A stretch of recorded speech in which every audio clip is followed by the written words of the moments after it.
Guys welcome back to our channel computer science all technologies. ఇప్పటివరకు మన channel చూడకపోతే first time మన channel చూస్తుంటే సబ్స్క్రైబ్ చేయడం, లైక్ చేయడం, షేర్ చేయడం మర్చిపోకండి.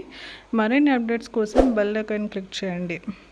అరేస్ అంటే ఏంటో తెలుసుకున్నాము. అరేని మనం డేటా స్ట్రక్చర్స్లో ఎందుకు యూజ్ చేస్తాము, అసలు అరేని మనం డేటా స్ట్రక్చర్స్లో ఎందుకు యూజ్ చేస్తామంటే హై లెవెల్ ఆఫ్ ప్రాబ్లమ్స్ని మనం సాల్వ్ చేయడానికి అరే యొక్క ఎలిమెంట్స్ని మనము అసైనింగ్ ఆర్డర్లో అరేంజ్ చేసుకోవాలి అన్నప్పుడు మనము అరేస్ని మనము డేటా స్ట్రక్చర్స్లో యూజ్ చేస్తాము.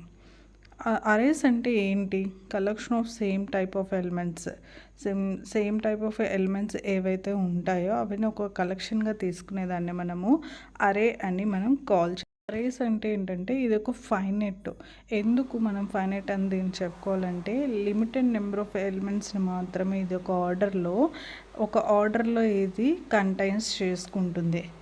అండ్ ఇది ఏం చేస్తుంది, కంటిన్యూస్ లొకేషన్స్ అన్నిటి కూడా ఒక మెమొరీలో కంటిన్యూస్ లొకేషన్స్లో మాత్రమే ఇది లీనియర్ ఆర్డర్లో 1/1 అది స్టోర్ చేసుకోగలుగుతుంది అరేస్ అనేది.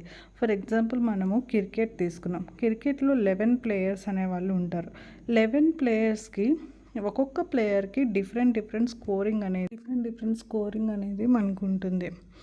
ఇప్పుడు మనం ఈ క్రికెట్ని ప్రోగ్రామాటిక్లో చూసుకున్నాం అనుకోండి, 11 ప్లేయర్స్కి ఉన్న స్కోరింగ్ని మనం ఎక్కువగా అక్కడ ఎంటర్ చేసినప్పుడు ఏంటంటే మనకి ఎక్కువగా కనిపిస్తుంది ఆ ప్రోగ్రాంలో. ఎప్పుడైతే మనం అరేస్ని యూజ్ చేస్తామో ఈ అరేస్లో ఏంటంటే 1000 ఎలిమెంట్స్ వరకు కూడా మనము స్టోర్ చేసుకోవచ్చు. ఒక సింగిల్ నెంబర్తో 1000 ఎలిమెంట్స్ అనేవి కూడా మనము స్టోర్ చేసుకోవచ్చు అరేస్ని యూజ్ చేసినప్పుడు. అది ఎలాగా అంటే పిక్టోరియల్ రిప్రజెంటేషన్, అంటే అరేస్ని మనం పిక్టోరియల్ రిప్రజెంటేషన్ అనేది ఎలా చేస్తాము అనేది మనము ఈ డయాగ్రామ్లో చూద్దాము. ఎలా మనం రిప్రజెంట్ చేస్తాము అనేది. అరేని మనం ఎలా డిక్లేర్ చేస్తాము అంటే ఇంట్ రాసుకుంటాం ఏ టైప్ అనేది. తర్వాత అరే యొక్క వేరియబుల్ ఎంత ఏ అని మనం తీసుకుంటాము. అరే యొక్క సైజ్ వచ్చేసి 5 తీసుకుంటే 5 అని into A of 5 equal to దాంట్లో ఉన్న వాల్యూస్ని మనము అక్కడ మెన్షన్ చేసుకుంటాం. 12, 34, 68, 77, 43. అరే యొక్క ఇండెక్స్ మనకి ఎక్కడి నుంచి స్టార్ట్ అవుతుందంటే 0 నుంచి మనకి అరే యొక్క ఇండెక్స్ స్టార్ట్ అవుతుంది. ప్రతి ఒక్క అరే వాల్యూకి కూడా ఒక అడ్రస్ అనేది మనకి ఇక్కడ ఉంటుంది. ఆ అరే యొక్క అడ్రస్ని బట్టి మనము అరే యొక్క వాల్యూని ఫైండ్ అవుట్ అనేది చేయగలుగుతాము. printf %d అరే ఏ ఆఫ్ 0 అని మనం ఇచ్చామనుకోండి, ఏ ఆఫ్ 0 యొక్క వాల్యూ ఎంత మనకి ఎలిమెంట్ 12 అనేది మనకి అక్కడ అవుట్పుట్ అనేది వస్తుంది. ఇలా అరే యొక్క మెమొరీస్ అడ్రస్ని అండ్ అరే యొక్క ఇండెక్స్ని బట్టి మనము ఫైండ్ అవుట్ అనేది చేయగలుగుతాం అరే యొక్క వాల్యూ. ఎప్పుడైతే మీరు ఫర్ లూప్ యూజ్ చేస్తారో అప్పుడు నెంబర్ ఆఫ్ ఎంతమంది ఇప్పుడు 11 ఎలిమెంట్స్ మనకు కావాలన్నప్పుడు ఫర్ లూప్ని యూజ్ చేసుకోవాలి. లేదు నాకు సింగిల్ ఎలిమెంటే కావాలి అనుకున్నప్పుడు మనము ప్రింట్ఎఫ్ని యూజ్ చేసుకొని ఇలా మెమరీ యొక్క అడ్రస్ని బట్టి మనము అరే వాల్యూని ఫైండ్ అవుట్ చేయగలుగుతాము. అరే యొక్క ఇండెక్స్ని బట్టి కూడా మనము అరే యొక్క వాల్యూని మనము ఈజీగా ఫైండ్ అవుట్ అనేది చేయగలుగుతాం. That is called arrays. అరే అంటే collection of same type of. అలాగే మనము బేసిక్ టెర్మినాలజీస్ ఏమున్నాయి అరేస్లో అనేది చూద్దాం. సైజ్ అనేది మనం ఎందుకు యూజ్ చేస్తాము అరేస్లో? అసలు సైజ్ అంటే ఏంటి అంటే నెంబర్ ఆఫ్ ఎలిమెంట్స్ని మనం అరేస్లో ఏమని కాల్ చేస్తామంటే సైజ్ ఆర్ లెంత్ అని మనము కాల్ చేస్తాము. టైప్ అనేది ఎందుకు యూజ్ చేస్తామంటే డేటా టైప్స్ని మనం అరేస్లో రిప్రజెంట్ చేయాలి అన్నప్పుడు టైప్ని యూజ్ చేస్తాము.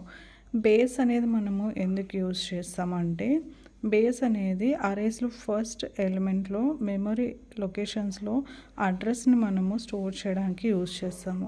ఇండెక్స్ అనేది మనము ఎందుకు యూజ్ చేస్తాము అరే యొక్క ఎలిమెంట్స్ అవేంటి సబ్స్క్రిప్ట్స్ ఉంటాయి కదా, ఏ ఆఫ్ 1 అలాంటి వాల్యూస్ని మనము స్టోర్ చేయడానికి. అవి కూడా ఇంటీజర్ వాల్యూస్లోనే ఉంటాయి అరేస్లో ఇండెక్స్ అనేది. నెక్స్ట్ రేంజ్ ఆఫ్ ఇండిసెస్ మనము ఎందుకు యూజ్ చేస్తాము అంటే రేంజ్ ఆఫ్ ఇండిసెస్ని ఎలిమెంట్స్ యొక్క range, upper bound or lower బౌండ్స్ని మనము అరే ఆఫ్ బౌండరీస్ అని మనము కాల్ చేస్తాము అరేస్లో. అనేది మనం ఎందుకు యూజ్ చేస్తామంటే ఈ వర్డ్ని మనము డబ్ల్యూతో డినోట్ చేస్తాం ఎలిమెంట్స్ యొక్క సైజ్కి. అండ్ అరేస్ యొక్క ఎలిమెంట్స్ని మనము స్టోర్ చేయాలంటే అమౌంట్ ఆఫ్ మెమొరీ అనేది మనకి రిక్వైర్డ్ అవుతుంది. దానికోసం మనము ఈ వర్డ్ అనే దాన్ని యూజ్ చేస్తాము. ఇక్కడితో మనకి అరేస్ అనే టాపిక్ అయిపోయింది. ఈ అరేస్ అనేది మనకి 5 మార్క్స్ కూడా అడుగుతారు ఎగ్జామ్స్లో. మనకి 5 మార్క్స్ అడిగినప్పుడు ఈ డెఫినిషన్, డయాగ్రామ్, బేసిక్ టెర్మినాలజీస్ రాస్తే సరిపోతుంది. మనకి 5 మార్క్స్ పడుతుంది. నోట్స్ వేసుకుని టాపిక్ని నోట్ చేసుకోండి. నెక్స్ట్ క్లాస్లో మనం అరేస్ యొక్క టైప్స్ని మనము డిస్కస్ చేసుకుందాం. అరేస్ యొక్క టైప్స్ మనకి 3 టైప్స్ ఉంటాయి. 1 డైమెన్షనల్ అరే, 2 డైమెన్షనల్ అరే, మల్టీ డైమెన్షనల్ అరే. ఇలా మనము అరేస్ యొక్క టైప్స్ని మనము నెక్స్ట్ క్లాస్లో డిస్కస్ చేసుకుందాము. ఇంతటితో మనకి అరేస్ యొక్క డెఫినేషన్ అనేది అయిపోయింది. Thanks students. ఇంకేమైనా డౌట్స్ ఉంటే మీకు డౌట్స్ ఉంటే కామెంట్ బాక్స్లో పెట్టండి. మీ డౌట్స్ నేను నెక్స్ట్ వీడియో ఏమైనా ఉంటే చేస్తాను, లేకపోతే మీకు డౌట్స్ అనేవి కామెంట్ బాక్స్లోనే రిప్లై చేస్తాను. ఛానల్ మీకు నచ్చినట్టయితే సబ్స్క్రైబ్ చేసుకోండి. Thanks students.